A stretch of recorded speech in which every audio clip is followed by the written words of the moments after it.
Hello everyone, আজকে আমরা কথা বলবো ভূগোল নিয়ে। এই যে ক্লাস 10 যে ভূগোল, এখানে আমরা কি করলে 100 পাবো ভূগোলে, কি উপায় অবলম্বন করলে বা খুবই কম সময় পড়লে আমরা ভূগোলে 100 পেয়ে যাব।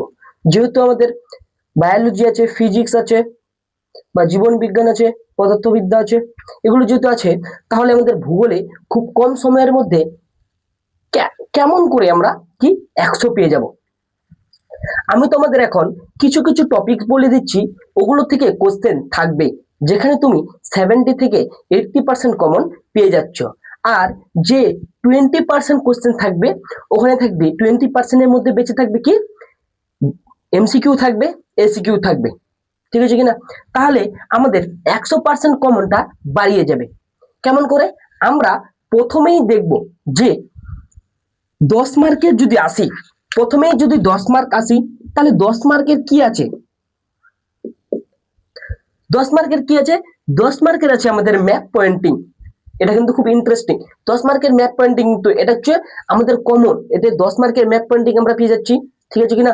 তাহলে আমাদের বাকি 80 থাকছে, তাহলে ম্যাপ পয়েন্টিং কোথা থেকে করব? আমরা যদি ম্যাপ পয়েন্টিং করতে যাই, তাহলে আমাদের ম্যাপ পয়েন্টিংটা খুবই গুরুত্বপূর্ণ, আর আমাকে ভালো করে করতে হবে।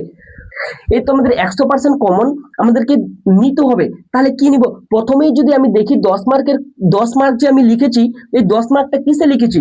10 মার্কের তো কোনো বড় কোশ্চেন হয় না। এটা হচ্ছে ম্যাপ পয়েন্টিংয়ে, যে এই যে ম্যাপে যে তোমাকে চিহ্ন করতে হবে, ওখানে তোমাকে কি দিবে? 10 মার্ক দিবে। এই 10 মার্কটা আমি কিভাবে করবো, মানে কিভাবে তুমি করলে 10 মার্কটা পেয়ে যাবে, আমি এখন বলে দিচ্ছি। 10 মার্কটা যখন তুমি করবে ম্যাপ পয়েন্টিংয়ে, তো এটা তোমাকে করতে হবে পর্বত অঞ্চলে, পার্বত্য যে অঞ্চলগুলো রয়েছে, তারপর হচ্ছে আমাদের ভারতের যে শিল্প কারখানাগুলো, ওখান থেকে, আর নদ নদী থেকে। এইগুলো তুমি যদি ভালো করে করো, আর যে এবিটিএ বা তোমাকে স্কুল থেকে যে টেক্সট পেপার দেওয়া হবে, ওটি যদি তুমি ম্যাপ পয়েন্টিং গুলো যদি 4 থেকে 5টা করে নাও, তাহলে তোমার এই 10 মার্কটা কনফার্ম হয়ে যাবে। এবার প্রথম চ্যাপ্টার গল্প বলছি, যে প্রথম থেকে কি আসবে? নদী থেকে, নদী, ভারতের কৃষিকাজ, ভারতের শিল্প কারখানা, আর মৃত্তিকা। এখান থেকে আমি প্রথমে দেখছি নদী। যদি আমি নদীর ক্ষয়, বহন, সঞ্চয় কার্য দেখি, তারপরে ওই চ্যাপ্টারে দেখি জলপ্রপাত, জলকূপ, তারপর হচ্ছে ড্রামলিন থেকে শুরু করে হিমবাহ, এগুলো যদি আমি করে নিই, তাহলে ওখান থেকে আমি কমন পেয়ে যাব। ওখান থেকে এমসিকিউ কমন পাবো, 2 মার্কেরও কমন পাবো, আর 3 মার্কেরও কমন পেয়ে যাব। কমন পেয়ে নিলাম, কিন্তু আমি পরীক্ষায় লিখলাম, কিন্তু আমাকে দিল না নাম্বার। এখানে অনেক জনের সঙ্গে হয়েছে যে পরীক্ষায় লিখে দিয়েছে, বাট কিন্তু ওখানে নাম্বার দেয়নি। কেন নাম্বার দেয়নি? বিশেষ করে আমাদের সঙ্গে কি হয়, আমাদের সঙ্গে যে ঘটনাটা হয়, আমরা যখন 2 মার্ক আর 3 মার্কের কোশ্চেন গুলো লিখি, ঠিক আছে কিনা?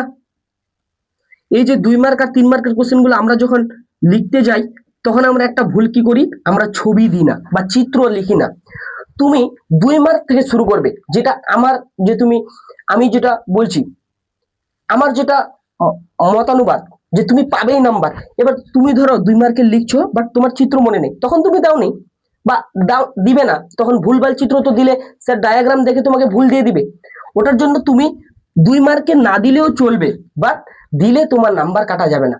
কিন্তু তুমি যেটাতে চিত্র জানবে, যে তুমি একটা 3 মার্কের কোশ্চেন করেছো, আর 3 মার্কের কোশ্চেনের চিত্রটা তুমি জানো, ওটা 2 মার্কে চলে এসছে, তো তখন তুমি ওটা চিত্র তুমি লিখে দিবে। একটা চিত্র লিখতে, ধরো এরকম একটা নদীর ক্ষয় কাজ বহন কাজ এসছে, তো এরকম একটা ক্ষয় কাজ বহন কাজ একটা সিম্পল একটা তুমি ছবি এঁকে দিলে, তোমার যে রুল তো নিয়ে যাবে, রুল রাবার, ওখান থেকে একটা সিম্পল একটা ছবি লিখে দিলে 2 মার্কের। আর যদি 3 মার্কের যদি পরে কোশ্চেনে তো 3 মার্কের থাকে, তো তোমাকে 3 মার্কের ছবি দিতেই হবে, আর 5 মার্কের দিতেই হবে। এবার যদি নদী থেকে কোশ্চেন বলি, নদী থেকে কোশ্চেন হচ্ছে তোমার নদীর ক্ষয় কাজ, বহন কাজ, আর সঞ্চয় কাজ, এই 3টা কাজ।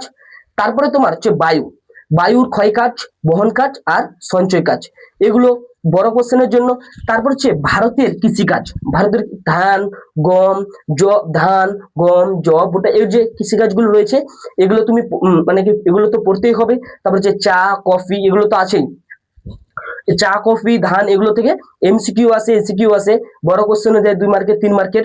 তারপর হচ্ছে তোমার ভারতের যে মৃত্তিকা, এই মৃত্তিকা বা 3 বা 4টা মৃত্তিকা আছে, বা 5টা হতে পারে। এই যে মৃত্তিকাগুলো তুমি পড়ে নিলে, 5টা বা 6টা মৃত্তিকা আছে, তুমি পড়ে নিলে, তোমাকে বলে দিল যে ভারতের যে কমন মৃত্তিকা, এই মৃত্তিকাগুলির কাজ লিখো। 3 মার্কের দিয়ে দিল। তো তুমি তখন কি করবে? তোমাকে বলেছে ভারতের যে এই 3টি মৃত্তিকার যে কোনো 5টা মৃত্তিকা আছে, বা এই যে মাটির যে কাজ, ঠিক আছে কিনা। ভারতের তো তোমরা তো জানোই যে আমাদের ভারতের অনেক আলাদা আলাদা জায়গায় আলাদা আলাদা মৃত্তিকা আছে, যেখানে ধরো আমাদের দিকে ধান চাষ হয়, অন্যদিকে আবার ভুট্টা বেশি চাষ হয়, ঠিক আছে কিনা। এই যে মৃত্তিকার কারণে এরকম চাষ করে। তো এই যে মৃত্তিকার যে কাজগুলো, এগুলো তোমাকে লিখতে হবে, যে কি কি কাজ হয় ওখানে, কি কি চাষ হয় ওখানে, কিসের পরিমাণটা বেশি থাকে, কাদা না বালি, এগুলো, ঠিক আছে কিনা। এবার যে শিল্প কারখানা, ভারতের যে শিল্প কারখানা, এখানে আমরা এটা যেহেতু শিল্প কারখানাটা শেষের চ্যাপ্টারে পড়ছে, তাহলে ওখান থেকে স্যারেরা আমাদের ওটা প্রিপেয়ার করে না বা বেশি পড়ায় না। আমরা যখন শেষের দিকে যাই, মাধ্যমিকে যখন দিতে যাই বা শেষের দিকে, তখন আমরা একটা বোরিং ফিল করে নিই। ফার্স্ট টাইম যখন টেনে উঠি তখন আমাদের ভালো লাগে, বাট যখন আমরা পরবর্তীকালে যখন শেষের দিকে চলে যাই পড়তে পড়তে, তখন আমাদের একটা বোরিং ফিল হয়।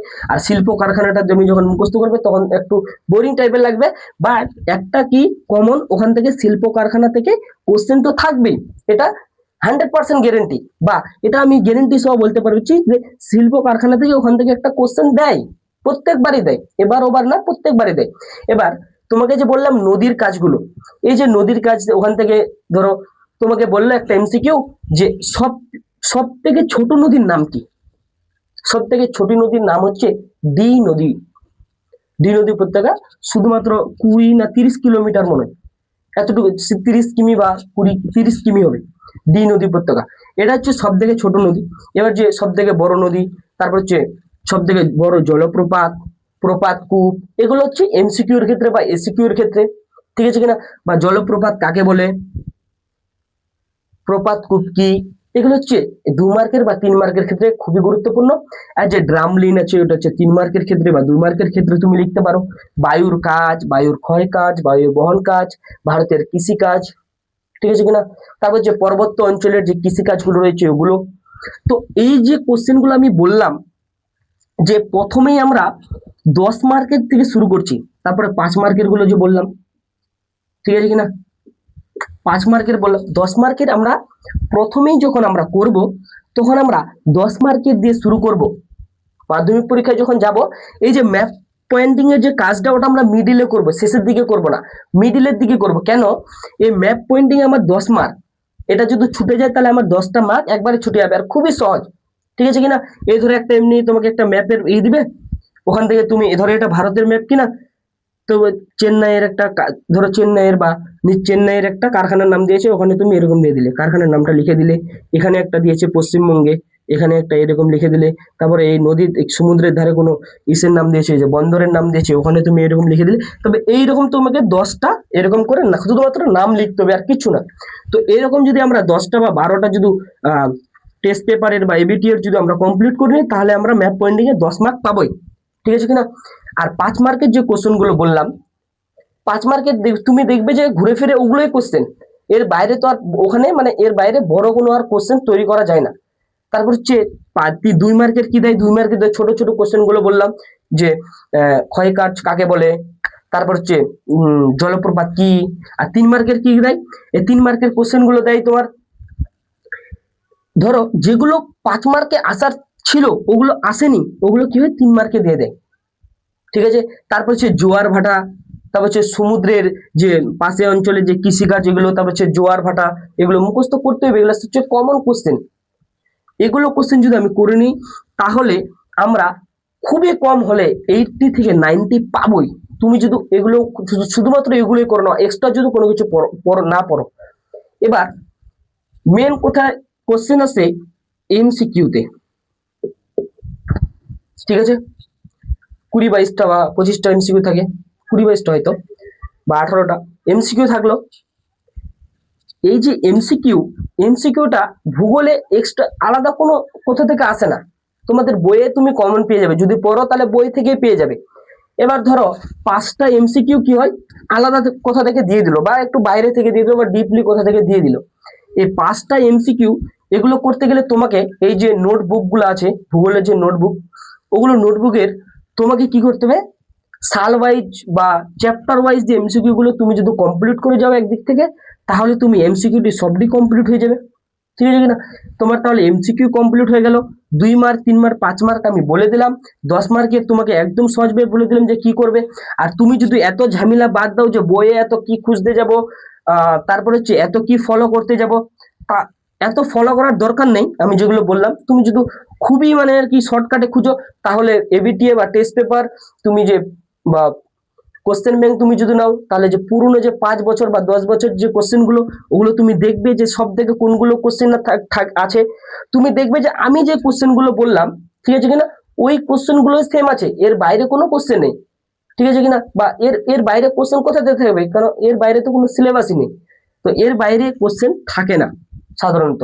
এবার যদি তুমি যদি মনে করো, বা তোমাদের স্যার যদি, তুমি যে স্কুলে পড়ো বা কোনো হোস্টেলে থাকো, তোমার স্যার যদি তোমাদেরকে প্রিপেয়ার করে যে এটার থেকে আলাদা কোনো বেশি ভালো হতে পারে, আলাদা কোশ্চেন বা সাজেশন যদি বেশি ভালো হয়, তাহলে ওটা তোমাদের জন্য বেশি ভালো।